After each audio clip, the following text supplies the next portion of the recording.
ان الذین یکتمون ما انزل اللہ. اچھا ایک بات سمجھ لیں، ایک اور بات، کہ آدھے سچ، ادھورے سچ جھوٹ سے زیادہ خطرناک ہوتے ہیں. ٹھیک ہے، آپ پورا جھوٹ بولیں گے نا تو لوگوں کو صاف پتہ لگ جائے گا کہ آپ جھوٹ بول رہے ہیں.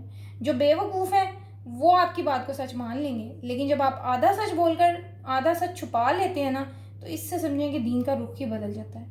یعنی جب دل میں تقویٰ نہیں ہوتا، دینداری دنیا داری بن جاتی ہے، تو لوگ اپنی دنیا کو بچانے کے لیے چاہتے کیا ہیں کہ ان کی دنیا بھی بچی رہے اور وہ دین کو بھی بیچ دیتے ہیں.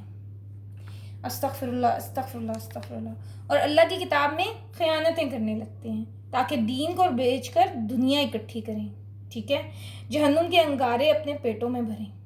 بہرحال اللہ رب العزت یہاں بہت زیادہ ناراض ہیں.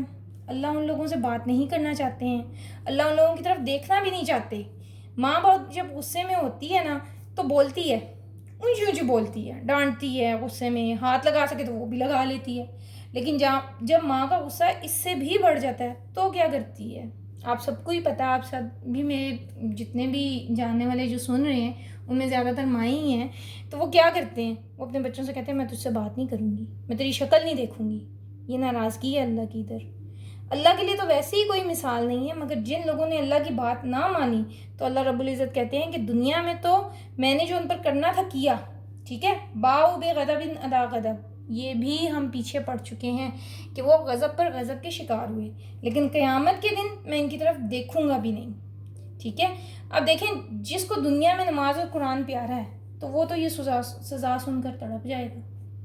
ہائے اللہ بھی نہیں بات کرے گا، اس کے دیدار کے لیے تو تڑپ رہے ہیں، اس کے چہرے کے دیدار کے لیے تو یہ سارا کچھ دنیا میں ہو رہا ہے، اور قیامت کے دن پتہ چلا ولا یکلمہم اللہ یوم القیامہ، کیسے لگے گا اس وقت. اور ولا یزکیہم، یہ بھی سمجھ لیں دو ہیں یزکیہم، ایک دنیا کا تزکیہ اور ایک آخرت کا تزکیہ. دنیا کا تزکیہ کیا ہے کہ پھر ایسے لوگوں کو اللہ رب العزت دنیا میں نیکیوں کا موقع ہی نہیں دیں گے، دن بدن ان کے موقع چھین لیں گے. گندے ہی رہو، جیسے بچے کو ماں نے لائے ہی نہ، گندے ہوں تو گندے ہی رہو، پسینے پر پسینہ. یعنی دنیا کا تزکیہ کیا ہوتا ہے کہ اللہ رب العزت بندے سے نیکیاں اور اس کے گناہوں کو مٹا کر یعنی اس کی نیکیاں جو ہیں وہ چھین لیتے ہیں اللہ تعالیٰ. ٹھیک ہے، ویسے دنیا کا تزکیہ کیا ہوتا ہے کہ اللہ تعالیٰ بندے کی نیکیاں جو ہیں وہ تو قائم رہتی ہیں اور اس کے گناہوں کو مٹا کر اس کو پاک کر دیتے ہیں، یہ تزکیہ. لیکن ایسے لوگوں کی زندگی سے یہ علاج ختم ہو جاتا ہے، ان کو بالکل بھی اس چیز کا کوئی مان، کوئی شوق نہیں رہتا. اور آخرت کا تزکیہ کیا ہے کہ اللہ رب العزت جو ان کے نامہ اعمال کی دو سیاہیاں ہوتی ہیں، جو ان کے اندر کی جو کمی بیشیاں ہوتی ہیں انہیں ایسے ہی رکھے گا. ٹھیک ہے، آپ کو پتہ ہے کہ اللہ رب العزت ہمارے بہت سارے گناہ دنیا میں مٹا رہا ہے. بہت سی تکلیفیں، بیماریاں، پریشانیاں ہمارے گناہوں کا کفارہ ہی تو ہوتے ہیں.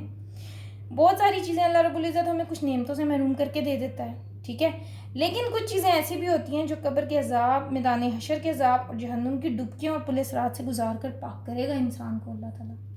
ٹھیک ہے، یہاں اللہ رب العزت فرما رہے ہیں کہ میں ان میں سے کسی کو پاک نہیں کروں گا، سیدھا جہنم میں پھینکوں گا. وَلَهُمْ عَذَابٌ أَلِيمٌ. میں نے آپ کو بتایا تھا کہ مسلمانوں کو اگر گناہوں کی سزا ملے گی قیامت کے دن، جہنم یعنی کہ جو بھی ان کو سزائیں ملیں گی وہ ان کو صرف گناہوں سے پاک کرنے کے لیے ہوں گی. جبکہ جو کفار ہوں گے، جو مشرک ہوں گے، ان کو ان کے گناہوں کی سزائیں ملیں گی اور وہ ہمیشہ اس میں رہیں گے. جبکہ مسلمان جو ہیں وہ جب گناہوں سے پاک ہو جائیں گے، سزائیں اپنی بھگت لیں گے، تو پھر انہیں اللہ تعالیٰ اپنی رحمتوں سے جنت میں بھیج دیں گے. تو یہاں پہ بات ہو رہی ہے وَلَهُمْ عَذَابٌ أَلِيمٌ. تو فکر کرنے کی ضرورت ہے. اپنے آپ کو اگر انسان دیکھے، ٹھیک ہے، اس عدالت میں کھڑا کرے تو اس کو سمجھ آ جاتی ہے کہ میں کتنے پانی میں کھڑا ہوں. اور یاد رکھیں کہ جب حرام کاموں اور حرام کھانوں کی بات آئے گی تو پھر اس کے بعد ایسی ہی آیتیں آئیں گی.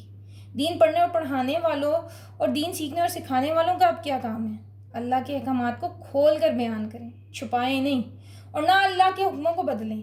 اللہ رب العزت سے دعا ہے کہ اللہ ہمیں اس بات کی توفیق بھی دے اور یہ ہمارے لیے آسان بھی کر دے کہ ہم کسی کی بھی ناراضگی یا قطع تعلقی کی پرواہ کیے بغیر دین کے احکامات کو کھول کر بیان کریں اور پورا سچ بولیں، نہ کہ بات کو چھپائیں. آمین.